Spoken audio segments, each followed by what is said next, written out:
Bonsoir à vous tous. Merci d'être nombreux et fidèles. Pour ce webinaire, nous avons le plaisir pour une fois, vous allez nous voir, on est très nombreux autour de la table parce que l'équipe d'urologie de Saint-Philibert, elle a bien grossi plutôt. Alors, nous avons autour de la table 5 praticiens hospitaliers urologues qui renforcent le service d'urologie. Nous avons Jean-Louis Bonal, le chef de service, malheureusement est absent pour des raisons perso et liées au contexte actuel. Il ne peut pas être présent avec nous. Par contre, son équipe, elle est présente au complet. Alors, je les laisse la parole, qu'ils se présentent un petit peu à la fois. Et après, nous attaquons les troubles mictionnels de l'homme avec le professeur Baumer, Hervé Baumer, qui va nous parler pendant une trentaine de minutes sur le trouble mictionnel de l'homme. Voilà, chers collègues, chers amis, vous commencez. Allez, on se présente un à la fois. Bonsoir à tous, moi je suis le docteur Thomas Kess, je viens du CHU, j'ai fait ma formation là-bas et j'avais commencé ma formation initiale au GHICL en premier semestre, donc je suis revenu à mes origines entre guillemets et je viens composer cette équipe pour essayer de proposer le plus de services possible et avoir le plus de compétences dans cette équipe. Voilà. Bonsoir et bienvenue parmi nous. Merci. Bonsoir tout le monde, Nicolas Vamour. Du coup, je suis également un des nouveaux praticiens hospitaliers de cette équipe. J'étais auparavant assistant partagé entre le CHU de Lille et l'hôpital d'Arras. J'avais connu le GHICL en tant qu'interne en passant en deuxième semestre dans le service d'orthopédie. Ma petite particularité, entre guillemets, c'est que je pratique l'urologie courante, un peu comme tous les praticiens hospitaliers de ce service, et j'ai une consultation dédiée en neuro-urologie. Donc, en deux mots, c'est la prise en charge des troubles vésico-sphinctériens. Des maladies neurologiques étiquetées. À la fin. À toi. Approche-toi.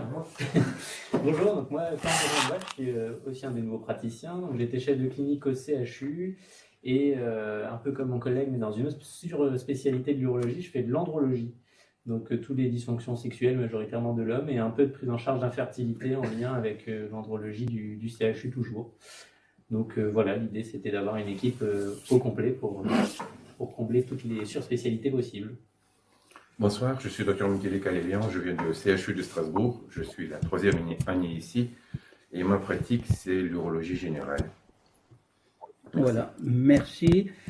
Alors, on a le plaisir, alors comme vous avez pu voir, que l'équipe, elle est bien au complet. Jean-Louis Bonal, il n'est pas là, mais il s'excuse. Alors, on va passer, j'aimerais bien vous signaler avant de commencer, je vous répéterai à la fin, qu'on aura une matinale, les matinales en présentiel, on va les reprendre, les entretiens de médecine générale, on va les reprendre au mois de mars. Vous pouvez bloquer dès maintenant la date du 26 mars, c'est un samedi matin, et on va la consacrer à la chirurgie pour plusieurs raisons. Déjà, la chirurgie, il y a les chirurgiens, comme vous voyez, les urologues sont présents, ils veulent intervenir en force. Et d'autre part, il y a Saint-Philibert qui est en train de se faire une beauté. On aura des nouveaux blocs et aura a priori une visite des blocs opératoires pour accompagner ce chantier qui va être exceptionnellement agréable, de bonnes conditions de travail et pour les praticiens et pour l'accueil des patients. Hervé, je te remercie beaucoup d'être ce soir avec nous. Alors, professeur Baumard, je vais le laisser se présenter et qui va nous parler des troubles mictionnels de l'homme. Et n'hésitez pas à poser vos questions par chat comme d'habitude. Là, maintenant, je ne vous le répète pas, vous avez l'habitude. Vous posez, puis après, on traitera tout ça à la fin. Hervé, merci d'être présent avec nous. Merci Charles, bonsoir à tous.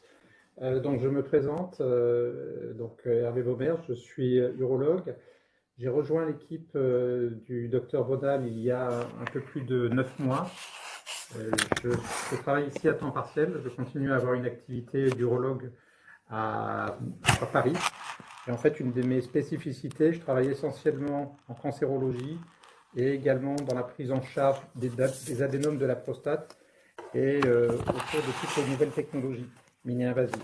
Donc mon objectif et mon rôle au sein de l'équipe, c'est d'aider le service et l'ensemble des urologues présents ici à développer ces nouvelles technologies dont on va parler entre autres ce soir. Tout ça bien sûr pour le bien des patients. Donc on va traiter ce sujet donc, de troubles mictionnels de l'homme. les étiologies, les bilans, donc les examens recommandés, notamment par vous en tant que médecin généraliste, et puis les traitements médicaux que vous connaissez bien, que vous allez pouvoir être amené à prescrire, et puis les évolutions technologiques, notamment en ce qui concerne la prise en charge chirurgicale des troubles mictionnels de l'homme.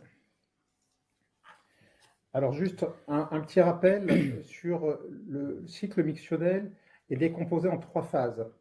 Ce qu'on appelle la phase de stockage, donc en gros la phase de remplissage de la vessie, la phase de vidange, donc c'est la miction, et la phase post-mictionnelle. Donc bien sûr, la phase de stockage représente largement plus de 99% du temps, avec une vidange qui se fait normalement dans des délais courts. Et puis la phase post-mictionnelle, on pourra en parler également, notamment dans les questions. Donc en fonction de ces phases-là, il y a des troubles mictionnels qui sont un peu spécifiques à chacune de ces phases.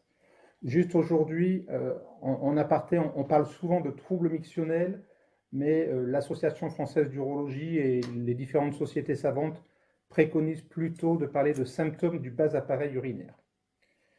Donc, lors de la phase de remplissage, il y a essentiellement 3 symptômes qui peuvent survenir. L'incontinence urinaire, l'apolachyurie, qu'elle soit diurne ou nocturne, en l'occurrence la nicturie, et puis une symptomatologie d'impériosité, également appelée urgenturie. Dans la phase de vidange, vous avez comme principaux symptômes d'une part la dysurie bien sûr, les brûlures mictionnelles, et dans la phase de post-mictionnelle, les principaux symptômes sont essentiellement les gouttes retardataires et puis la sensation d'une vidange incomplète avec une sensation de résidu post-mictionnel. Alors tout d'abord, commençons par la phase de remplissage et notamment l'incontinence urinaire. Donc le sujet de ce soir, c'est d'évoquer les troubles mictionnels chez l'homme. Donc l'incontinence urinaire, bien sûr, existe chez l'homme, mais elle est nettement moins fréquente que chez la femme. Les facteurs de risque classiques qui sont reconnus sont d'une part l'âge, les symptômes du bas appareil urinaire qui peuvent être associés, les infections urinaires, les troubles cognitifs chez les patients âgés, les chirurgies ou les irradiations pelviennes sont également des facteurs de risque de cette incontinence urinaire et des pathologies neurologiques qui peuvent également favoriser ces symptômes. Alors, quel est le bilan qui doit être réalisé, notamment par vous en tant que médecin généraliste, lorsque vous avez une incontinence urinaire chez l'homme? Ce qui est préconisé dans un premier temps, c'est ce qu'on appelle un calendrier mictionnel. Donc le calendrier mictionnel, c'est quoi? C'est de pouvoir noter le nombre de mictions, idéalement le volume des mictions réalisées par votre patient. Ensuite, à l'examen clinique, avec des gestes relativement succincts, vous allez avoir des informations importantes. La première chose qu'il faut rechercher, c'est une incontinence, entre guillemets, une fausse incontinence qui est en relation plutôt avec une rétention chronique. Donc en gros, c'est quoi? C'est le patient qui est en globe, un globe chronique, qui n'est pas forcément douloureux, et c'est une sorte de trop-plein, et le patient a cette incontinence. Donc vous recherchez une matité suspubienne, systématiquement dans cette situation. Également, vous allez faire un examen prostatique, qui va vous donner une notion sur le volume prostatique, et chez des patients âgés, notamment, il faut éliminer un fécalome, qui peut être une cause de rétention, qui peut, encore une fois, lorsque il s'agit d'un patient très âgé, être à l'origine d'une incontinence par regorgement. Le deuxième examen, ou le premier examen, pardon, radiologique, qui est important, c'est une échographie de débrouillage. Pour quelle raison? Vous allez pouvoir tout simplement différencier 2 cas de figure qui sont diamétralement opposés. Le patient qui a une incontinence avec une vessie vide, donc globalement, il ne remplit pas sa vessie, il y a un problème d'insuffisance sphinctérienne, ou au contraire, le patient qui a une vessie pleine, et on revient sur ce que j'ai évoqué précédemment, c'est-à-dire une rétention chronique. Rétention chronique qui peut s'accompagner d'une dilatation des cavités rénales, que vous allez pouvoir identifier également par cette échographie, qui est un examen de base, facile à obtenir et qui vous donne pas mal d'informations. Les autres examens à réaliser, un ECBU si c'est possible. Quand l'incontinence est totale, c'est souvent difficile de l'obtenir, une cytopathologie urinaire, et puis également une créatinine, toujours dans l'hypothèse d'un patient qui est en rétention chronique, ce qui peut avoir une répercussion sur le haut appareil urinaire et donc être à l'origine d'une insuffisance rénale aiguë, voire chronique. L'urologue va pouvoir aller un petit peu plus loin dans ce bilan en faisant des endoscopies du bas appareil urinaire et puis en faisant des bilans urodynamiques. Alors, l'incontinence, vous le savez, il y a différents types d'incontinence. La première, bien sûr, c'est l'incontinence à l'effort, lorsque les patients toussent, lorsqu'ils marchent, lorsqu'ils se mobilisent. Les incontinences par urgenturie, donc par des impériosités. Et puis, vous avez bien sûr le cas de figure où les deux sont associés et on parle à ce moment-là d'incontinence mixte. Avant de revenir un peu sur et de détailler ces différents points, je voudrais insister sur la spécificité de l'incontinence chez le sujet âgé. C'est quelque chose qui est fréquent, bien sûr, les incontinences sont beaucoup plus fréquentes chez le sujet âgé, et il y a des spécificités. La première, c'est que cette incontinence, lorsqu'en fait elle est en relation avec une rétention urinaire chronique, peut donner un syndrome confusionnel. Et donc c'est un piège, un patient âgé qui est très confus, avec une confusion relativement récente, il faut toujours rechercher un globe chronique qui s'accompagne donc par ces mictions par regorgement, ces incontinences par regorgement. L'infection urinaire également peut entraîner une incontinence relativement récente chez un sujet âgé. Enfin, il faut se méfier des patients qui sont sous polymédication, notamment avec des diurétiques, des opiacés, des sédatifs, qui font que les patients perdent de leur vigilance et ça peut être un facteur aggravant de ces incontinences. La constipation, on l'a déjà évoqué, avec notamment la possibilité d'avoir un fécalome, donc je me répète, qui peut favoriser un globe et donc une rétention et des incontinences par regorgement. Et puis, dernier cas de figure chez les patients âgés, il y a souvent une réduction de la mobilité. Vous savez également qu'il y a souvent des syndromes de glissement et de dépression qui, bien sûr, sont des facteurs favorisants de cette incontinence urinaire. Alors, comment traiter ces incontinences urinaires? Donc, tout d'abord, en l'incontinence urinaire d'effort. Comme je vous l'ai dit précédemment, vous le comprenez aisément, il s'agit d'une insuffisance sphinctérienne. Donc, ce sont les patients qui ont une vessie qui est vide, ils ne sont pas en rétention chronique. En première intention, vous le savez, on débute toujours par une rééducation périnéale qui fonctionne, on va dire, dans la moitié des cas, y compris chez l'homme, ça peut avoir un intérêt. Quand les patients sont âgés, les résultats sont souvent relativement décevants. Lorsque cette incontinence est rebelle à cette rééducation, et a fortiori si elle est sévère, il y a des possibilités chirurgicales. Alors juste sur les petits schémas, vous allez voir, il y a eu des évolutions dans la prise en charge de l'incontinence. Le schéma que vous voyez en bas à droite, qui est le plus ancien,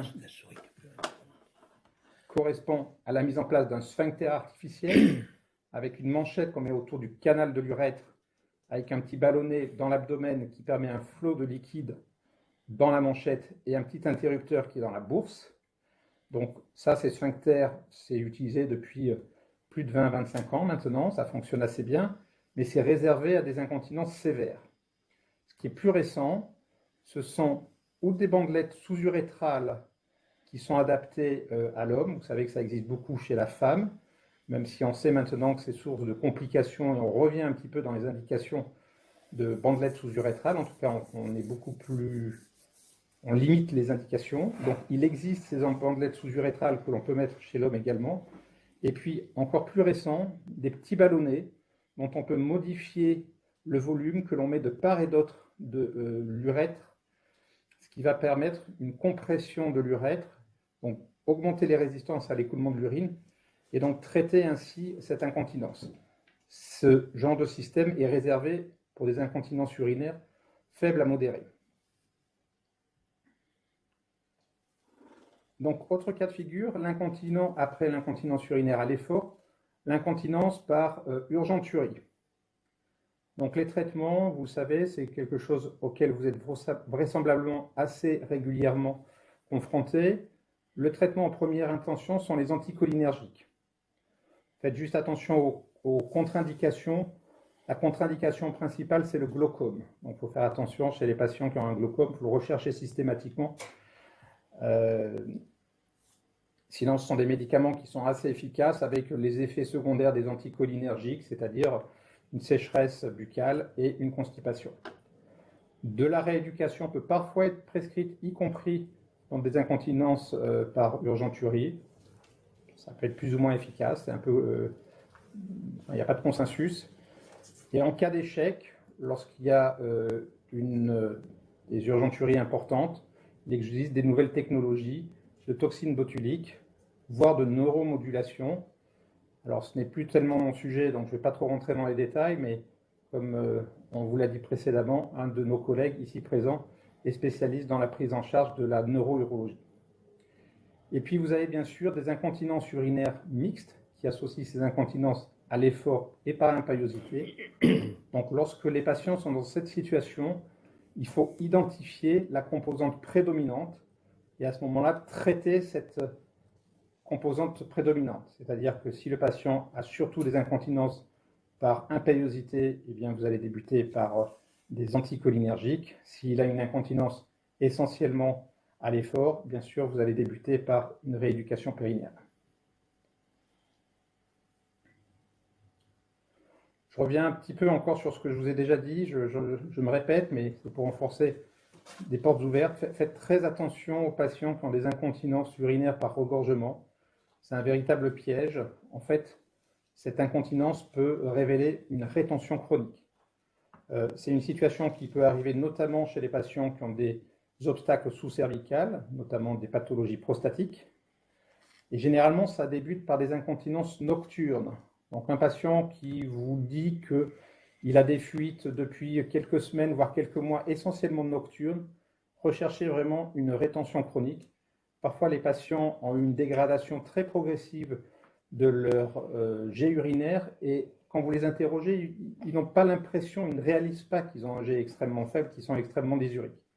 Et par contre, ils deviennent très gênés par l'incontinence parce que ça, c'est bien sûr difficile à vivre et ça peut être un facteur une situation où vous êtes amené à diagnostiquer des troubles liés à un obstacle sous-cervical. Autre trouble mictionnel dans cette phase de remplissage, la polachyurie diurne et nocturne, que l'on appelle bien sûr la nicturie.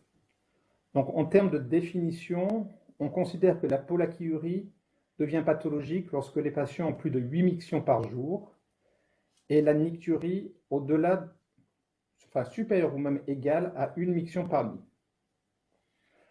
Le bilan que vous allez faire en tant que médecin généraliste, il est à peu près comparable à ce que je vous ai dit pour l'incontinence, c'est-à-dire un calendrier mictionnel, une analyse d'urine. Il peut être intéressant de faire une cytopathologie urinaire, donc qui a pour but non pas de rechercher des bactéries, mais des cellules tumorales dans les urines, et également faire une échographie de débrouillage qui va permettre de rechercher notamment un résidu post-mictionnel. Les étiologies de cette polachyurie diurne et nocturne, alors il y a encore deux cas de figure. Premier cas de figure, ces troubles de remplissage sont associés à des troubles lors de la vidange vésicale, c'est-à-dire à une dysurie. Et dans ces cas-là, on est généralement dans la situation d'un obstacle sous-cervical, sous le col de la vessie, c'est-à-dire un obstacle au niveau de la prostate ou au niveau de l'urètre.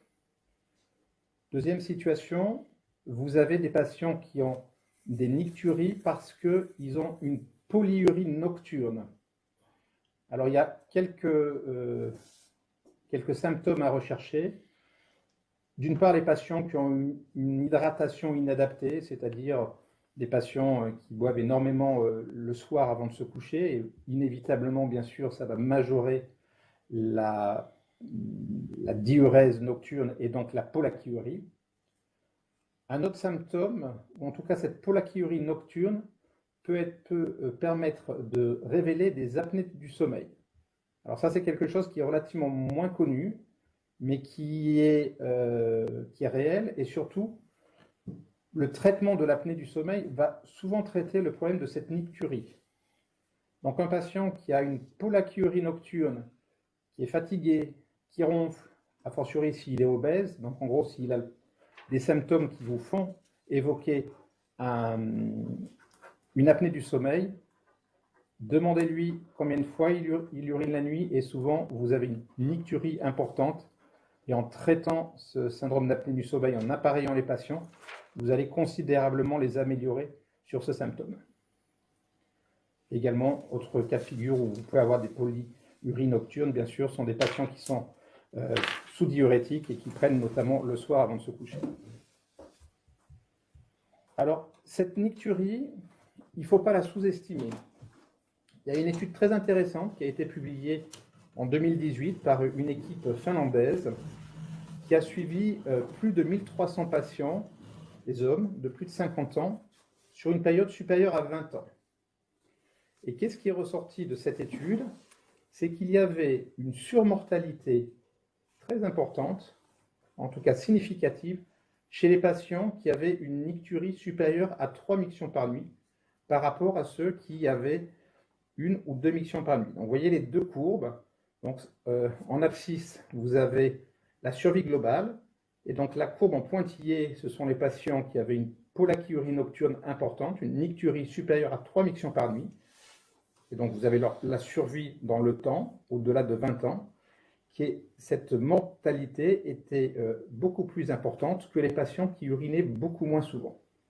Donc, il ne faut pas sous-estimer l'impact à long terme de cette nicturie et il ne faut pas hésiter à les traiter, notamment quand cette nicturie est en relation ou avec un syndrome d'apnée du sommeil, comme on l'a dit tout à l'heure, c'est assez facile à gérer, ou lorsqu'elle est en relation avec un adénome de la prostate ou un obstacle sous-cervical. Également, un piège auquel il faut savoir penser, c'est un patient qui a une symptomatologie irritative, qui associe une pollakiurie, des impériosités, mais qui n'a pas de dysurie, qui n'est pas dans une situation où vous évoquez un adénome de la prostate, par exemple, ce qui est quelque chose d'extrêmement connu.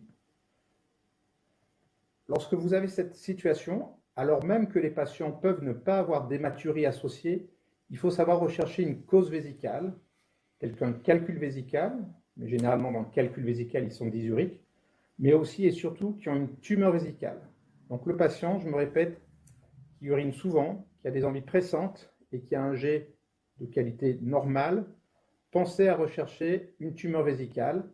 Et pour cela, il suffit de faire une échographie, on l'a dit précédemment, qui est un examen de débrouillage qui va quand même vous donner beaucoup d'informations, un ECBU qui va notamment permettre d'identifier éventuellement la présence d'une hématurie microscopique, si le patient n'a pas eu d'hématurie macroscopique, et toujours cette cytopathologie urinaire qui a pour objectif de retrouver éventuellement des cellules urothéliales de haut grade dans les urines.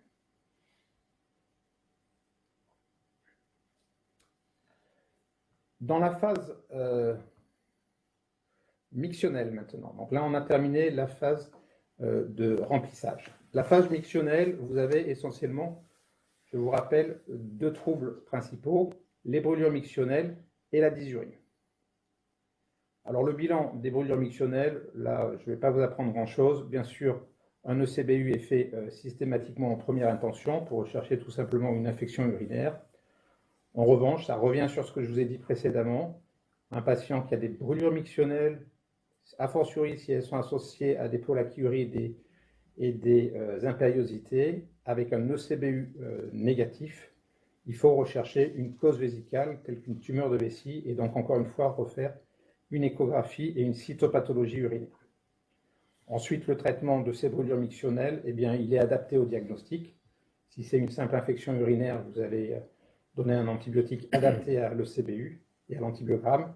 Si vous avez trouvé une cause vésicale, que ce soit une lithiase ou une tumeur de vessie, vous allez la traiter chirurgicalement. Alors, autre symptôme important que vous devez souvent, en tant que médecin généraliste, gérer, et nous aussi en tant qu'urologue forcément, c'est la dysurie qui reste le trouble mictionnel le plus fréquent chez l'homme. Alors, il existe différentes étiologies. La première que je cite n'est pas la plus fréquente, loin de là, ce sont les causes neurologiques. causes neurologiques qui généralement sont à l'origine d'une hypocontraction vésicale. Donc en gros, les patients ont un G faible, non pas parce qu'il y a un obstacle, mais parce que la vessie se contracte mal, le détruseur se contracte mal, et ce qui est à l'origine d'un G de mauvaise qualité. On retrouve souvent des causes neurologiques, notamment périphériques, chez les patients avec des traumatismes médulaires, chez des neuropathies périphériques telles que les diabètes, et vous pouvez avoir également des neuropathies post-opératoires de chirurgie pelvienne. Ce qui est assez classique, c'est le patient qui a une amputation abdominopérinéale. Il va très mal uriner parce qu'en fait, la vessie est dénervée, si je puis dire, et donc la vessie se contracte mal et c'est à l'origine d'une dysurie. Deuxième cas de figure, bien sûr, de loin le plus fréquent, ce sont tous les obstacles sous-cervicales. Au premier chef, bien sûr, l'adénome de la prostate, qui reste de loin le plus fréquent, le cancer de la prostate et également les pathologies de l'urètre, éventuellement des sténoses ou exceptionnellement des lithiases enclavées dans l'urètre. Alors, je ne vais pas trop aborder le cancer de la prostate parce que sinon la présentation va être probablement un peu trop longue. On pourra bien sûr répondre à des questions si vous le souhaitez. En revanche, l'adénome de la prostate... Alors attendez, pardon. Donc je reviens sur le bilan de cette situation de dysurie. On revient globalement sur le bilan des autres troubles mictionnels, l'échographie rénale et vésico-prostatique, avec une mesure du résidu post-mictionnel. L'échographie rénale a pour objectif de rechercher une dilatation des cavités rénales. Un ECBU, qui est un examen de débrouillage qui est toujours intéressant lorsque vous faites un bilan de dysurie. Un dosage de la créatinine afin de vérifier que votre dysurie n'a pas une répercussion sur le haut appareil et donc entraîne une éventuelle dégradation de la fonction rénale. Et un PSA est tout de même préconisé chez des patients qui sont symptomatiques, à condition bien sûr que l'espérance de vie du patient soit supérieure à 10 ans. Si vous avez un patient qui a des troubles mictionnels, une dysurie à 80 ans, il n'y a aucun intérêt à doser un PSA et donc à faire un diagnostic de cancer de la prostate, puisque vous savez, ça ne va pas modifier son espérance de vie. On pourra également, si vous voulez, dans vos questions, parler du dépistage, alors qui est encore un autre sujet, comme vous le savez, assez controversé, mais le dépistage, on en parle pour des patients totalement asymptomatiques, et le topo de ce soir, c'était les troubles mictionnels, donc avec des symptômes. Donc globalement, lorsque vous faites ce bilan de dysurie, en dehors d'une mauvaise vidange vésicale, comme on a parlé, comme on l'a évoqué tout à l'heure sur des troubles neurologiques, vous avez les fameux obstacles sous-cervicales avec, en premier lieu, l'adénome et, deuxièmement, le cancer de la prostate. Donc, je vais un petit peu m'étendre sur l'adénome de la prostate, qui, comme vous le savez, est une pathologie qui est extrêmement fréquente, près de 40% chez les hommes jeunes d'environ 50 ans, et elle devient encore plus fréquente chez les patients de 70 ans, puisque ça représente 80% des hommes. Et globalement, un tiers des hommes de plus de 70 ans ont des symptômes urinaires modérés à sévères. Je ne parle pas des troubles faibles. Donc, un tiers des hommes de plus de 70 ans ont une véritable pathologie prostatique avec des troubles mictionnels qui nécessitent généralement une prise en charge. Heureusement, bien sûr, souvent médicale, mais parfois, quand il y a un échec du traitement médical, on peut proposer des traitements chirurgicaux, et on va l'évoquer tout à l'heure, avec l'évolution de ces technologies. C'est extrêmement fréquent, et une notion que l'on n'a pas forcément, c'est que la chirurgie de l'adénome de la prostate est l'intervention la plus souvent réalisée chez l'homme de plus de 70 ans, sous anesthésie. Sans anesthésie, c'est la prise en charge des cataractes. Sous anesthésie, les résections prostatiques ou les adénomectomies, enfin les chirurgies prostatiques, sont les interventions les plus souvent réalisées chez les hommes de plus de 70 ans. Pour vous donner un ordre de grandeur, en France, on fait environ 70 000 chirurgies prostatiques pour des adénomes chez l'homme chaque année. Et la prévalence est en augmentation. Donc un petit rappel anatomique, la prostate est composée de différentes zones.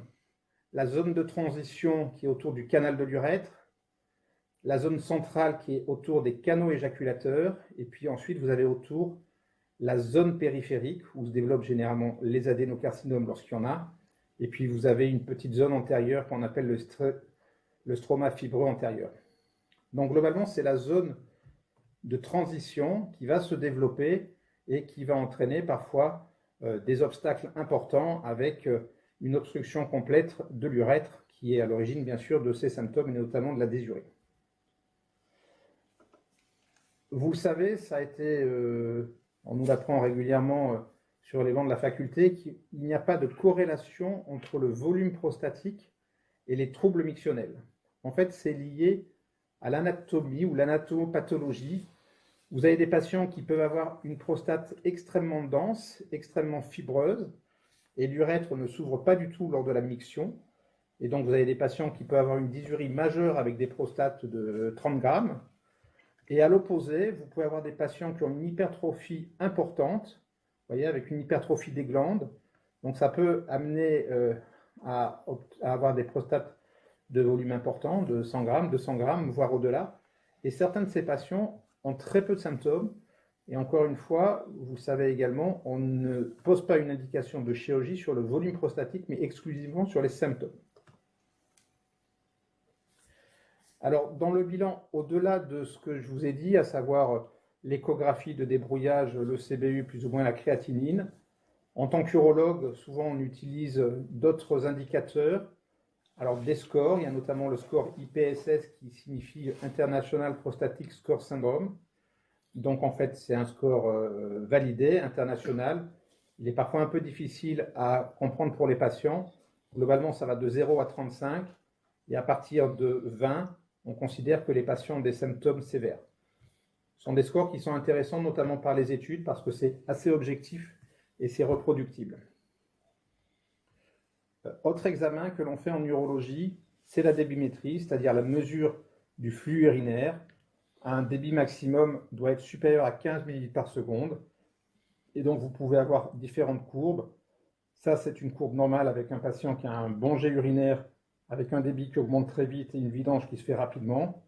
À l'opposé, un patient qui a un jet inférieur à 15 ml par seconde, qui est cette limite, et avec une phase de plateau qui a un peu de mal à uriner, et encore plus important, à la suite d'un obstacle important, sont des patients qui ont des courbes comme ceci, polyphasiques, en fait, qui témoignent de poussée abdominale chez des patients très désuriques. Alors, quels sont les traitements et qu'est-ce que vous traitez médicalement en première ligne en tant que médecin généraliste? Donc, vous connaissez toutes les classes médicamenteuses. Souvent, de la phytothérapie est prescrite par les médecins généralistes. C'est vrai qu'elle a l'avantage d'avoir peu ou pas d'effets secondaires. Ce qu'il faut savoir, c'est que les études n'ont pas démontré une efficacité absolument certaine de ces traitements. Donc, certes, on est peu morbide, mais avec une efficacité relative. Le traitement de référence, c'est plutôt l'alpha-bloquant. Les alpha-bloquants, vous savez qu'il en existe différents, et c'est clairement ce que l'on préconise en première intention. Les effets secondaires, vous les connaissez, des hypotensions orthostatiques, des malaises, des vertiges, des céphalées, et parfois, notamment avec les dernières classes d'alpha-bloquants, des éjaculations rétrogrades. Les inhibiteurs de la 5-alpha-réductase, donc tels que le finastéride et le dutastéride, sont intéressants notamment sur des patients qui ont des volumineuses prostates. Ça entraîne une réduction du volume prostatique et souvent par ce biais-là, ça améliore les symptômes urinaires. Il n'y a pas les mêmes effets secondaires sur vasculaire, donc d'hypotension, puisque le mécanisme est totalement différent. En revanche, vous avez une baisse de la libido qui est souvent associée, voire une impuissance chez certains patients qui ne le supportent pas très bien, pardon. Et puis, c'est un effet secondaire qui n'en est pas réellement, mais en tout cas, vous savez que ça entraîne une baisse du PSA. Et donc, c'est quelque chose à prendre en considération chez les patients qui sont jeunes, chez qui vous, éventuellement, vous surveillez le PSA parce qu'il peut y avoir un doute de diagnostic de cancer de la prostate. Et puis, la bithérapie, c'est-à-dire l'association de ces deux classes médicamenteuses, est proposée de temps en temps. Ça améliore un peu la situation, mais ça cumule également les effets secondaires. Donc c'est assez discutable, ça peut être fait, mais encore une fois, attention aux effets secondaires. La phytothérapie, je l'ai évoqué précédemment, pas d'effets secondaires, mais une efficacité qui à ce jour n'a pas été clairement démontrée. Et puis les anticholinergiques, qui peuvent favoriser des rétentions, vous le savez, peuvent de temps en temps être associés notamment à des alpha-bloquants, puisqu'ils vont permettre d'agir sur la symptomatologie irritative, la pollakiurie et les impériosités. Mais il faut s'assurer que ces patients n'ont pas un résidu post-mictionnel important, parce que sinon, vous avez un risque de rétention aiguë d'urine. Les effets secondaires des anticholinergiques, vous les connaissez. Rétention d'urine, c'est un risque, on l'a évoqué, et puis les sécheresses buccales et la constipation. Donc ces adénomes de la prostate que vous allez généralement traiter médicalement peuvent bien sûr se compliquer. Là encore, vous connaissez parfaitement ces problèmes de rétention aiguë, de rétention chronique chez certains patients. Et puis l'urine qui stagne dans la vessie, eh bien, elle peut s'infecter et donc ça peut entraîner des prostatites ou des orchiépididimites. Et la stase également favorise la précipitation des cristaux qu'il y a dans les urines et donc la formation de lithiases, qui elles-mêmes vont irriter la vessie et donc donner une symptomatologie irritative avec des pollakiuries et des impériosités. L'hématurie peut être une des complications de l'adénome, mais ça doit être un diagnostic d'élimination, c'est-à-dire qu'il faut rechercher d'autres causes d'hématurie avant de les mettre sur le compte de l'adénome. Et puis, il peut y avoir des diverticules vésicaux avec des diverticules parfois très volumineux, quasiment aussi volumineux qu'une vessie, et qui peuvent nécessiter une prise en charge chirurgicale, parce que dans ces cas-là, les patients ne vident pas correctement les diverticules, et c'est source de complications, notamment infectieuses. Alors, quelles sont les indications de ces différents traitements? Donc, comme je vous l'ai dit tout à l'heure, uniquement chez le patient symptomatique. Si vous avez un patient qui a un volumineux adénome mais qui est peu symptomatique, bien sûr, vous n'allez pas le traiter. S'il est symptomatique, ce qu'on vous recommande en tant qu'urologue, c'est plutôt de traiter en première intention les patients par des alpha-bloquants et ou par des inhibiteurs de la 5-alpha-réductase. Les traitements chirurgicaux, donc là, c'est effectivement plutôt de notre ressort, sont proposés ou lorsque les patients ont des complications qui ont été évoquées tout à l'heure, ou en cas d'échec du traitement médical. Alors, qu'est-ce qu'on appelle un échec du traitement médical?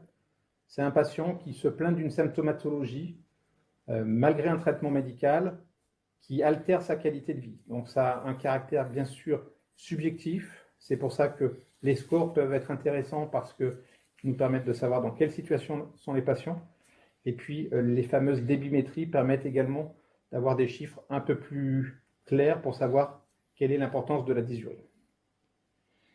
Classiquement, on proposait des résections endoscopiques chez des patients qui avaient des adénomes pas très volumineux, jusqu'à, on va dire, 80 grammes.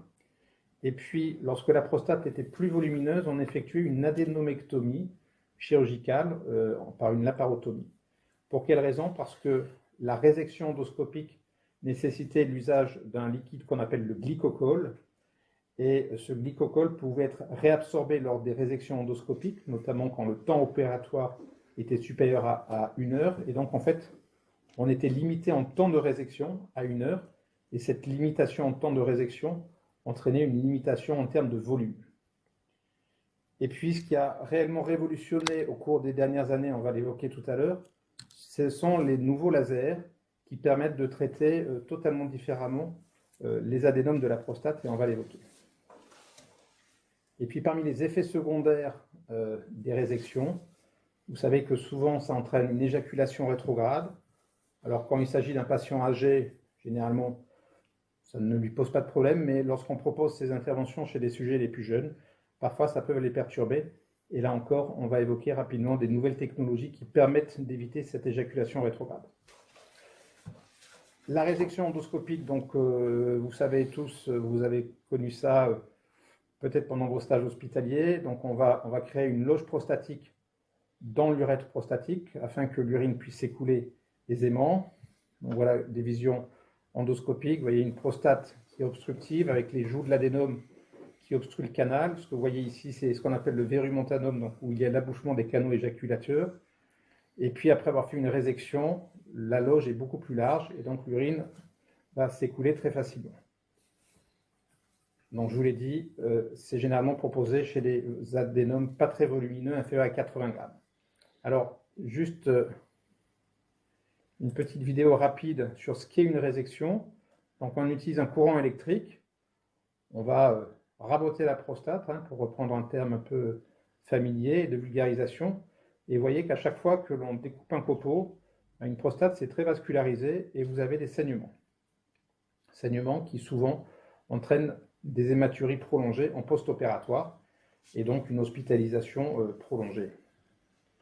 À l'opposé, quand les prostates sont très volumineuses, l'adénomectomie, alors il y a différentes techniques, mais le standard, c'est ce qu'on appelle une adénomectomie transvésicale, qui consiste à ouvrir la vessie et le chirurgien va mettre le doigt dans l'urètre prostatique et on trouve un plan de clivage pour aller retirer la partie centrale de l'adénome. Donc c'est une chirurgie, très honnêtement, qui n'est pas extrêmement moderne, comme vous pouvez l'imaginer, et surtout qui est source de saignements importants. En gros, la plupart des séries qui sont un petit peu anciennes maintenant rapportent des taux de transfusion entre 10 et 15%, voire 20%. Donc on est sur des taux de saignement importants. Et donc effectivement, après l'intervention, vous le savez tous, les patients ont des lavages vésicaux et ont des durées de séjour prolongées. Juste pour vous donner un ordre de grandeur sur les statistiques du PMSI au niveau national, les résections prostatiques en France, les patients restent hospitalisés en moyenne aux alentours de 4,5 jours. Et dans l'adénomectomie, donc la chirurgie ouverte, la durée moyenne de séjour en France est de 9 jours. Donc des durées de séjour relativement longues. Donc comme je vous l'ai dit, il y a une véritable évolution technologique dans la prise en charge de l'adénome et notamment avec les lasers. Alors en gros, il y a deux techniques qui sont un petit peu différentes. Une qui consiste à vaporiser, c'est-à-dire à détruire le tissu. Donc ça, c'est ce qu'on appelle le laser green light. Donc on ne récupère aucune pièce anapathe, on va juste détruire par une fibre laser le tissu et entraîner une vaporisation. Et donc petit à petit, on va creuser un canal. Alors parfois, certaines équipes le faisaient sous contrôle échographique. Et donc, on va pouvoir créer une loge dans votre urètre prostatique. En termes d'hémostase, vous voyez, ça n'a rien à voir par rapport à ce que je vous ai montré tout à l'heure lors d'une résection. Il n'y a pas de sang. C'est une technique qui est intéressante en termes d'hémostase. En revanche, vous avez une vision en fin d'intervention qui est un peu tronquée, mais vous avez une loge qui est large. Donc, en termes d'hémostase, c'est intéressant. Les résultats en termes de désobstruction et surtout de désobstruction à long terme sont un peu décevants et ce n'est pas la technique qui est aujourd'hui clairement recommandée par les différentes sociétés savantes, quelles qu'elles soient, françaises, européennes, américaines. La deuxième technique, qui est beaucoup plus intéressante et que l'on réalise désormais à Saint-Philibert depuis un peu plus de 6 mois, c'est la technique d'énucléation prostatique au laser. Donc en fait, cette fois-ci, vous voyez schématiser les lobes prostatiques obstructifs, avec ce qu'on appelle le lobe médian et au fond la vessie. Et donc on va aller découper en 1 ou 2 lobes l'adénome de la prostate. Donc là, vous voyez, le lobe côté droit du patient va être énucléé. Donc en fait, on trouve un plan de clivage entre l'adénome, c'est-à-dire la zone centrale, la zone de transition, et la zone périphérique qui va être laissée en place. Et donc ces 2 lobes vont être repoussés dans la vessie. Et ensuite, on dispose d'un appareil qui va permettre de récupérer ces lobes. Et donc, vous allez créer une grande cavité. Donc, après les images de synthèse, voilà un petit peu ce que ça donne très rapidement. Vous voyez, vous n'avez très peu de saignement par rapport aux images de résection classiques que je vous ai montrées tout à l'heure. Et en fin d'intervention, on utilise ce qu'on appelle un morcellateur, donc qui est un aspirateur associé à une sorte de hachoir à l'extrémité afin de pouvoir récupérer tout ça par les voies naturelles. Et vous voyez, en fin d'intervention, vous avez une loge large avec des saignements qui sont considérablement réduits par rapport à la résection endoscopique. Ce qui fait que la durée d'hospitalisation est nettement réduite. Alors, quels sont les avantages de cette technique d'énucléation prostatique au laser?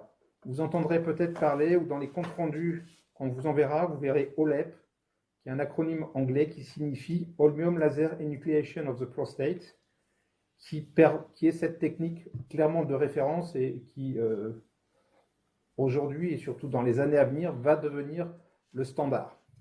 En tout cas, ça l'est devenu clairement à Saint-Philibert et ça se diffuse largement en France. Donc les avantages, c'est qu'il y a une vraie réduction des saignements post-opératoires. Donc je vous parlais tout à l'heure de durée moyenne de séjour. En gros, on réduit par 2 la durée de séjour, c'est-à-dire une résection classique, on est aux alentours de 4 jours, 4 jours et demi. Là, on arrive aisément à 2 jours, voire en dessous. On peut même réaliser ces interventions parfois en ambulatoire. Et le gros avantage, c'est que là, on n'utilise plus de glycocol, mais du sérum physiologique. Donc, on n'a pas le risque de syndrome de réabsorption des liquides. Et donc, on n'a plus de limite de volume. C'est-à-dire que vous allez pouvoir traiter toutes les prostates, quel que soit leur volume, par voie endoscopique. Et ça, c'est une véritable révolution, parce que des patients qui ont des prostates de 200, 300 grammes, si vous avez l'expertise, vous êtes en mesure de les traiter par voie endoscopique, ce qui réduit considérablement la durée de séjour, ce qui réduit considérablement les saignements et les complications potentielles. Et par ailleurs, ce qui est intéressant, en tout cas par rapport à la résection endoscopique, c'est que plusieurs études prospectives randomisées ont démontré qu'on avait de meilleurs résultats à long terme par rapport aux résections endoscopiques standards. Pour quelle raison? C'est qu'on va exactement dans le plan de séparation, le plan de clivage entre l'adénome et la zone périphérique. Donc on a cette expertise, on ne laisse pas de tissu résiduel en place, et donc ce qui fait que les patients ont très peu de récidives si votre technique a été bien réalisée. Les complications, le taux de transfusion est faible dès lors que vous avez une expertise suffisante, on est aux alentours de 1%. On réduit par 3 ou par 4 le taux de transfusion par rapport aux résections classiques et par un facteur 10 à 15 par rapport aux adénomectomies. Le revers de la médaille, c'est qu'on a une désobstruction qui est totale. Et donc, chez les patients qui ont des prostates très volumineuses, le sphincter souvent est un peu hypotonique. Et de temps en temps, on a des patients qui peuvent avoir une incontinence à l'effort ou parfois par impériosité, mais qui, je vous rassure, généralement sont transitoires. Mais les patients peuvent avoir quelques fuites temporaires, le temps que le sphincter récupère une tonicité suffisante. Il y a un risque de chute d'escar, c'est-à-dire de saignement secondaire dans le cours du mois qui suit l'intervention. Ce risque de chute d'escar, il est comparable avec le laser par rapport aux autres techniques. Donc, on a beaucoup moins de risque de saignement en post-opératoire immédiat, mais ce risque de chute d'escar est le même, donc il n'y a pas de bénéfice ou de désavantage du laser sur ce plan. On a également des risques de sténose de l'urètre aux alentours de 2%. Globalement, ce sont des taux comparables par rapport aux autres technologies. En revanche, comme toutes ces chirurgies de désobstruction, vous avez un taux quasi total ou majeur d'éjaculation rétrograde. J'irais même jusqu'à dire que pour moi, l'éjaculation rétrograde, c'est un facteur de qualité, c'est-à-dire que vous avez fait une désobstruction suffisamment complète. Encore une fois, on s'adresse souvent à des patients âgés chez qui le désir de paternité n'est pas un problème majeur. Alors, et j'en finirai rapidement, histoire d'essayer de rester à peu près dans les délais, sachez qu'il y a des nouvelles technologies qui existent et qu'on va probablement mettre en place dans les mois à venir à Saint-Philibert qui permettent d'éviter cette éjaculation rétrograde quand c'est un véritable sujet pour les patients. La première, c'est ce qu'on appelle les urolifts. Alors, l'urolift, c'est quoi? Ce sont des clips que l'on va mettre dans l'urètre prostatique et qui vont écarter, repousser la muqueuse urétrale pour créer un chenal plus large pour permettre aux patients d'uriner correctement. Donc, ça se fait par voie endoscopique. Vous allez, voilà, vous voyez en image de synthèse l'urètre prostatique qui est obstructif. Et avec un endoscope, vous allez mettre des clips avec une sorte de harpon qui va s'amarrer sur la zone périphérique et sur la capsule et qui va repousser l'urètre. Donc en fait, vous ne retirez pas de prostate, vous ne faites pas de résection, mais ainsi vous allez élargir le canal de l'urètre. là, vous avez un risque d'éjaculation rétrograde qui est quasi nul. En termes de désobstruction, les résultats qui rapportent des résultats à 3 ans sont assez convaincants, avec des patients qui ont des résultats satisfaisants. Encore une fois, à 3 ans, on n'a pas un recul bien au-delà, mais c'est une technique chez des patients sélectionnés, des patients jeunes qui veulent vraiment garder une éjaculation intégrale, une éjaculation normale qui est satisfaisante. On met entre 2 et 5 clips en fonction du volume prostatique. L'inconvénient majeur, c'est son coût, parce qu'il y a un remboursement qui commence à apparaître, mais qui globalement ne permet pas du tout de couvrir le coût du consommable. Autre technologie qui permet d'éviter l'éjaculation rétrograde, c'est ce qu'on appelle le résume. Alors le résume, c'est quoi? En fait, on va injecter de la vapeur d'eau dans la prostate, et par la chaleur, vous allez avoir une rétraction du tissu prostatique et notamment dans la zone de l'adénome. Donc ça se fait toujours par voie endoscopique sous contrôle de la vue. Donc avec une petite aiguille qui va être plantée à différentes zones de la prostate, vous allez injecter cette vapeur d'eau avec une température qui va monter jusqu'aux alentours de 80 degrés. Et donc dans les semaines et les mois qui suivent, l'adénome va se rétracter et donc le canal de l'urètre va devenir plus large et les patients vont avoir des mictions de meilleure qualité. Là encore, le risque d'éjaculation rétrograde est extrêmement faible. Il n'est pas totalement nul, mais il est inférieur à 10%. Dernière technologie qui, à mon sens, est peut-être la plus intéressante en termes de désobstruction et de préservation de la fonction éjaculatoire, c'est l'aquabim. Alors l'aquabim, c'est quoi? C'est un bras robotisé avec un instrument que vous allez introduire dans l'urètre. Donc vous avez un double contrôle. Vous avez un contrôle endoscopique et un contrôle échographique. Donc sur votre échographie, vous allez identifier la prostate et vous allez planifier la zone à traiter. Une fois que vous avez planifié la zone à traiter, vous allez pouvoir préserver plus ou moins la partie distale de la prostate près du verrue montanum.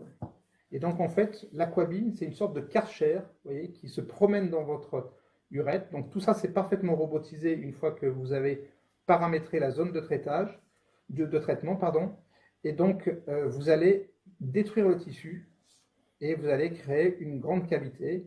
Là, à côté des images de synthèse, sont des vraies images endoscopiques. Donc vous voyez, vous avez une véritable loge. Les résultats en termes de désobstruction sont excellents. Les patients ont des débimétries excellentes, aux alentours de 30 ml par seconde, donc vraiment des jets comparables à ce que vous pouvez avoir sur les techniques au laser, notamment la technique d'Olep. Et le taux d'éjaculation rétrograde, encore une fois, il n'est pas nul, mais en fonction du paramétrage que vous donnez à la machine, vous pouvez le réduire entre 5 et 10%, donc ce qui est quand même tout à fait intéressant en termes de préservation de la fonction éjaculatoire.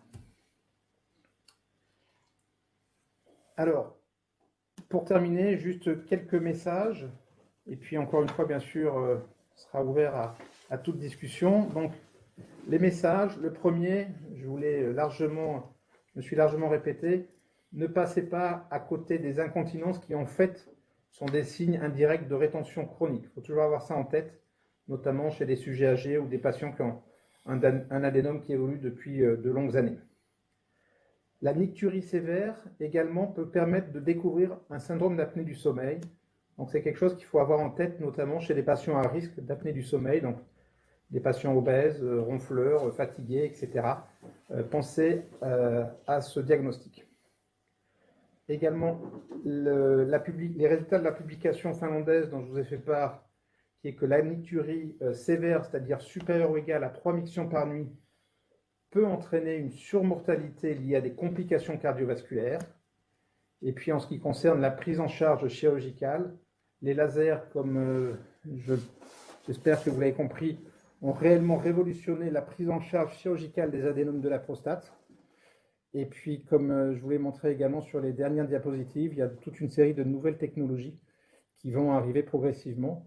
Et donc, je me répète, aujourd'hui à Saint-Philibert, on est tout à fait en mesure de proposer à vos patients des patients au laser, enfin des interventions chirurgicales de vos patients au laser, pardon, et puis très probablement dans les mois à venir, les autres technologies alternatives que je viens de vous présenter. Voilà pour ce topo, j'espère que je n'ai pas été trop long, peut-être un petit peu. Merci beaucoup Hervé, c'est parfait. Alors les questions, ils ont commencé, je te remercie infiniment.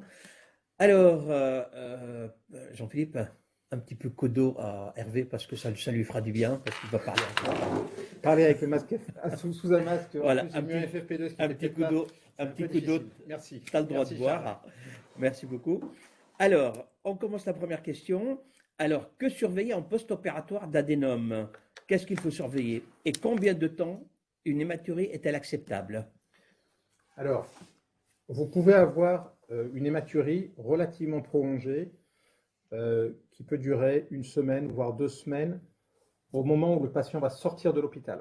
D'accord? Donc, il ne faut pas s'inquiéter pour vous en tant que médecin généraliste. Il faut bien prévenir les patients, et ça fait partie de notre travail au moment de la sortie, en leur disant qu'il faut qu'ils boivent abondamment et les urines peuvent rester hématuriques pendant plusieurs jours.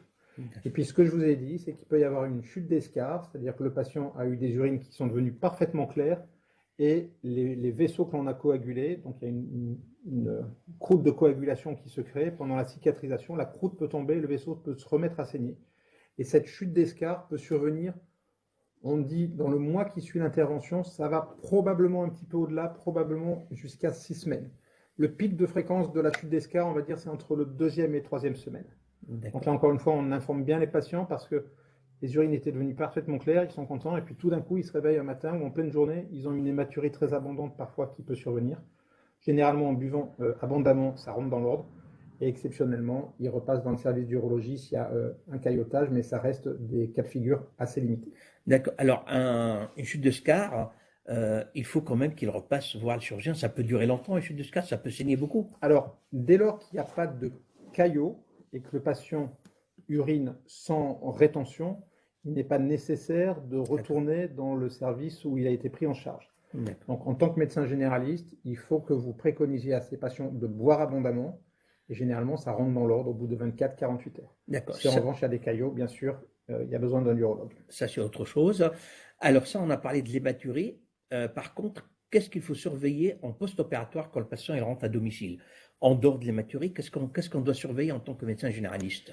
Alors, ce qu'il faut savoir, c'est qu'avec ces chirurgies de l'adénome, quelle qu'elle soit, c'est-à-dire en résection standard, mais également avec les chirurgies au laser, souvent les patients ont quand même une irritation urétrale qui peut provoquer des pollakiuries, des impériosités, des brûlures mictionnelles. Si ça persiste, on peut être amené bien sûr à faire un ECBU, mais souvent le CBU revient négatif. Bien sûr, dans le CBU, on va retrouver une hématurie microscopique et une leucocyturie abondante, ça c'est normal, il ne faut quasiment pas en tenir compte, ça va persister assez longtemps, plusieurs semaines, voire plusieurs mois pour la leucocyturie et l'hématurie microscopique. Voilà. Et l'autre cas de figure, bien sûr, c'est le patient qui devient fébrile. Donc là, bien sûr, le CBU est systématique pour rechercher une complication infectieuse à l'origine d'une fièvre. Et toute opération prostatique, elle se fait sous couverture antibiothérapie ou non? Oui, il y a une antibioprophylaxie au moment de l'induction d'anesthésie, mais ensuite, l'antibiothérapie n'est pas poursuivie et les patients sortent de l'hôpital sans antibiotiques. Avec leur bouteille d'eau. Avec leur bouteille d'eau. Voilà. On leur conseille de boire au moins 2 litres, entre 2 et 3 litres, au moins pendant la semaine qui suit, et également de reboire cette quantité abondante en cas de chute d'escarre. D'accord, ok. À partir de quel volume le résidu post-missionnel mesuré à l'échographie est-il pathologique? Alors ça, c'est une bonne question. À partir de 50 millilitres, il devient significatif. On le prend encore plus en considération quand il est au-delà de 100 millilitres. D'accord. Ce qu'il faut savoir, c'est que le résidu post-mictionnel, sa mesure peut être parfois un peu complexe. Ce que je veux dire par là, c'est qu'il est fréquent que les patients vont dans un cabinet de radiologie, les radiologues leur disent de boire abondamment, et puis ce qui peut arriver chez les médecins, il peut y avoir un peu de retard, et donc le patient se retient très longtemps, et quand il va enfin pouvoir voir le médecin le patient aura une vessie extrêmement distendue et le patient aura beaucoup de mal à vider la vessie. Et il est fréquent dans ces situations d'avoir des résidus très abondants et qui en fait correspondent à une miction non physiologique. Donc il ne faut pas hésiter à refaire ces mesures et surtout poser la question si vous avez un patient qui vient avec un résidu de 400 cc, lui demander comment ça s'est passé et souvent ils vous disent on m'a dit de boire beaucoup, j'ai attendu 1 heure ou 2 et puis j'en pouvais plus et donc là effectivement ce sont des résidus qui ne sont pas à prendre en considération. Ok. Alors, la place de l'uroscanner, si premier examen normaux, faut-il faire un uroscanner si l'échographie est normale, la cytopathologie est normale? Alors, dès lors qu'il n'y a pas d'hématurie associée, pas d'hématurie macroscopique, dans la prise en charge de troubles mictionnels, de symptômes du bas appareil urinaire, il n'y a pas lieu de faire un uroscanner, en tout cas en première intention. D'accord. Et on parle beaucoup d'hématurie. L'hématurie microscopique, c'est à partir de combien d'éléments par millimètre cube qu'on dit voilà, c'est une hématurie microscopique. Entre guillemets, c'est pathologique. Oui, alors c'est pathologique, ça c'est vrai que c'est une bonne question, mais la réponse n'est pas si simple que ça. C'est largement supérieur à 10 000. Il faut vraiment voir tout le contexte. L'hématurie microscopique, il faut surtout la vérifier, c'est-à-dire refaire des ECBU un petit peu à distance. Si vous avez un patient qui a une hématurie microscopique que l'on retrouve sur plusieurs ECBU, à ce moment-là, on enclenche une recherche de cette hématurie microscopique qui est d'une part urologique et d'autre part néphrologique. Donc urologique, en gros, vous faites le même bilan, un bilan d'hématurie macroscopique avec cette fois-ci un uroscanner, une cytopathologie urinaire et généralement une fibroscopie vésicale. Et si vous ne retrouvez rien d'urologique, vous allez confier le malade à un néphrologue qui va faire un bilan, qui va rechercher une protéinurie, etc. Enfin, des causes néphrologiques à une hématurie. D'accord. Alors, à partir de 10 000. OK. Alors, est-ce qu'il y a encore une place de l'HLM hémacyloleucocyte minute? Ça se fait encore? Ça se fait plus, ça? Ça, c'est de bon temps, mais...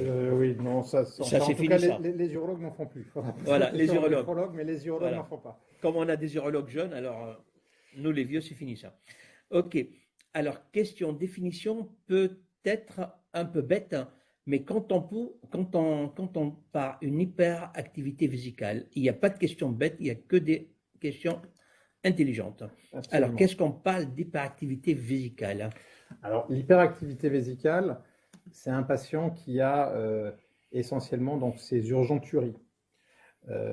Et en fait, ça va être confirmé par les bilans urodynamiques qui vont montrer ce qu'on appelle des contractions non inhibées du détrusor, c'est-à-dire votre vessie qui a des contractions alors que le remplissage vésical n'est pas complet.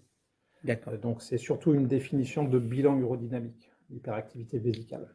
Je peux me permettre de compléter? Bien sûr. Alors, ce qui est important de comprendre, c'est que l'hyperactivité vésicale, c'est un symptôme qui signifie urgenturie, c'est synonyme. Il y a différents cas de figure. Il faut distinguer l'hyperactivité vésicale qu'on dit idiopathique et l'hyperactivité vésicale qui est secondaire. Et typiquement, des patients qui ont des facteurs de risque, par exemple, de cancer de vessie, sont des patients qui peuvent avoir des symptomatologies irritatives associées, sans pour autant être associées, par exemple, à une hématurie macroscopique. Raison pour laquelle le docteur Baumer tout à l'heure disait que ces signes irritatifs devaient faire penser à des cancers de vessie notamment. Donc il est important de bien faire la part des choses entre les deux. Typiquement, une femme jeune qui a des envies fréquentes d'uriner, on pensera à la cystite, voire à l'hyperactivité vésicale idiopathique. Un patient qui aurait des facteurs de risque de cancer de vessie sont des choses auxquelles il faut penser. D'accord. Et donc évidemment, le traitement n'est pas le même du tout. Hyperactivité vésicale idiopathique, on s'oriente vers des anticholinergiques en première intention. Si c'est associé à une hématurie macroscopique, ça ne va pas traiter le cancer de vessie. D'accord. D'où l'intérêt de l'échographie vésicale. Et d'où l'intérêt d'avoir une équipe d'urologie multidisciplinaire avec des surspécialisations par chacun de nos collègues. Et c'est ce qu'on est en train de mettre en place à Saint-Philibert dans l'équipe du docteur Bonal. Voilà, c'est impeccable. Des réunions, des concertations pluridisciplinaires dans une symptomatologie urinaire. Excellent. Alors, est-ce qu'il y a-t-il d'autres questions? Alors, est-ce qu'on peut partir sur quelques définitions? la dysurie, la nicturie, tu la définis comment? Comment ça se définit vraiment précisément? Parce que est-ce que toute brûlure mictionnelle, c'est une dysurique? Est-ce que une urgenturie, est-ce que c'est vraiment, s'il faut aller tout de suite, ou voilà, comment, c'est quelques petites définitions. Alors, la définition de la dysurie, c'est le patient qui ressent qu'il a des difficultés à vidanger sa vessie. D'accord. Le meilleur moyen de l'objectiver, c'est d'une part une débimétrie, et éventuellement on peut aller même plus loin avec un bilan urodynamique. Et une dysurie importante se traduit souvent par un résidu post-mictionnel et donc qui est diagnostiqué par l'échographie. Ça, c'est voilà, une définition de base. Ce qu'il faut savoir quand même, c'est qu'il y a des patients qui sont dysuriques sans s'en rendre compte. C'est-à-dire qu'ils ont un jet très faible, mais comme la dégradation s'est faite très progressivement, ils se sont entre guillemets habitués à cette situation. Et on voit tous en consultation des patients qui ont un débit 2 ou 3 fois inférieur à la normale et qui vous disent non, j'urine très bien docteur, mais parce que la dégradation se fait tellement progressivement qu'ils ne s'en sont pas rendus compte. Ça, c'est pour ce qui est de la dysurie. Pour ce qui est des impériosités, la définition, c'est l'envie pressante que les patients ont du mal à gérer. Donc, il y a une vraie dégradation de la qualité de vie. Ça peut être organique, ça peut être dans certaines situations. Régulièrement, les patients, vous savez, qui passent les mains sous l'eau froide, ils ont des envies. On a ce qu'on appelle le syndrome de la clé, c'est-à-dire quand les patients arrivent chez eux et quand ils vont ouvrir la porte de leur appartement, ils ont tout d'un coup une envie extrêmement pressante. Tout ça sont des choses qu'on entend très régulièrement en consultation. Et puis la nicturie, donc la définition, c'est plus d'une miction par nuit. D'accord. Voilà. Ok, merci beaucoup Hervé. Et y a-t-il d'autres questions? Là, on a vu ça valser les questions, mais après, maintenant, ça commence à se fatiguer. Je peux ajouter quelque chose? Vas-y. Je souhaite passer un message aux médecins généralistes devant une situation qu'on voit souvent en consultation. Et ça, c'est un peu, on pourrait travailler ensemble. Il y a des personnes âgées qui ont une hypertrophie du prostate qui est symptomatique, qui évolue, comme on dit, professeur Romer, pendant des années, qui sont habitués au fait qu'ils ont un jet urinaire qui est faible, qu'ils passent beaucoup de temps sur les toilettes pour uriner, qu'ils ont une sensation du védage vésical incomplet, qu'ils se lèvent 2-3 fois la nuit pour uriner, qu'ils sont sous traitement médical déjà, et qui viennent en consultation chez nous plusieurs fois, voire pendant des années, et qui ne veulent pas se faire opérer alors qu'ils ont une grosse prostate, ils ont toutes les indications, on prévient des risques et des bénéfices, bien sûr, mais ils ont peur, ils ne veulent pas. On dispose effectivement d'une technologie qui est aujourd'hui moderne. Je l'ai fait souvent la réflexion parce qu'on voit aussi dans notre pratique des gens qui, dans un 70, 72, 73 ans, grosse prostate symptomatique, qui sont bien, pas d'antécédents, pas de traitement anticoagulant, donc ils croient que tout va bien. Mais à un moment donné, il arrive une ischémie du myocarde, un problème de pontage, traitement anticoagulant, et les kisses, il commence à saigner. Il commence à saigner de cette prostate, elle vient pour des hématuries macroscopiques, pour des cailletages, ils sont en phase aiguë post-infarctus, on ne peut pas les opérer. Donc on pourrait agir ici ensemble en amont.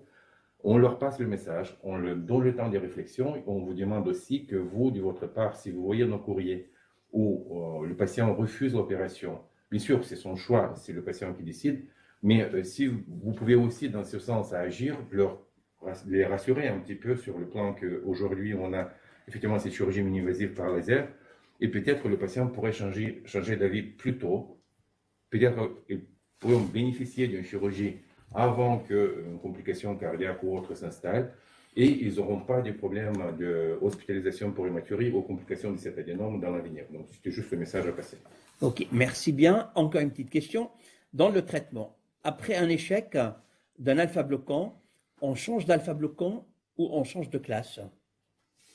Non, alors changer d'alpha-bloquant, très honnêtement, il n'y a pas d'intérêt. Ils sont tous à peu près équivalents.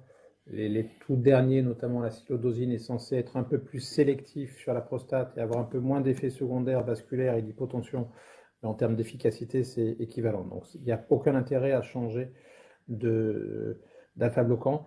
La seule chose que vous pouvez faire, si encore une fois le patient ne souhaite pas une chirurgie ou qui n'est pas opérable, c'est de passer à ce moment-là une bithérapie en associant généralement une 5-alpha-réductase, donc le finastéride ou le dutastéride, à l'alpha-bloquant. Ça, c'est clairement ce qui est plutôt préconisé lorsqu'on veut aller au bout de la démarche médicamenteuse. Ok, parfait. Et il Si- faut- S'il y a une dernière, allez, Je vas-y. me permets juste de rajouter, il faut prévenir les patients que les effets du finastéride, du dutastéride sont assez longs à être obtenus. Donc, pas être trop impatient, ça peut mettre parfois plusieurs mois, entre 3 et 6 mois pour avoir une efficacité notable. D'accord. OK. Alors, je tiens, parce que tout le monde, il vous remercie, il dit que c'était très très clair. C'est à mon tour de vous remercier infiniment de votre participation, de cette belle équipe, comme vous l'avez vu, jeune et dynamique, et avec la nouvelle technologie. Alors, n'hésitez pas à téléphoner au 03 67 47 33 33. Il y aura toujours une réponse à donner, même si sur Georgien, ils sont au bloc. Les secrétaires, ils prennent les appels et vous serez contactés. Et je tiens à vous remercier infiniment de votre présence et je vous rappelle notre prochain webinaire qui aura lieu le 22 février. C'est un mardi soir sur l'insuffisance cardiaque et nous retrouverons de nouveau nos urologues, cette jeune dynamique équipe, le 26 mars, espérons-le, en présentiel à IFSI Santé comme on en a toujours fait avant le Covid. Voilà, Hervé, tu clôtures. Oui, et je vais juste rajouter pendant cette journée le samedi matin du 26 mars. Donc, Charles vous l'a dit, on vous présentera le futur bloc de Saint-Philibert qui ouvrira un mois plus tard. Et également, Saint-Philibert, dans l'acquisition de nouvelles technologies, vient de signer l'achat d'un robot. Et donc, il y aura un robot en démonstration auquel vous pourrez avoir accès. Vous pourrez même jouer et manipuler les joysticks et vous comprendrez aisément pour quelles raisons cette chirurgie robotique se développe de plus en plus. Et encore une fois, c'est l'objectif d'augmenter de façon très importante le niveau technologique du service de ce bel hôpital à Saint-Philibert. Et voilà, alors n'hésitez pas à venir avec enfants, petits-enfants, ils auront des petits jouets et ils seront très contents. Et en attendant, je vous souhaite une excellente soirée et je vous remercie infiniment de votre présence. Et je peux vous dire que les remerciements, ils sont en train de tomber correctement comme il se doit. Un grand merci à vous aussi. Nous, on vous remercie également et on vous souhaite une excellente soirée et au 22 février. Bonne soirée à tout le monde. Merci bien. Bonne soirée. Merci à la technique aussi et aux organisateurs. Merci bien. Bonne soirée.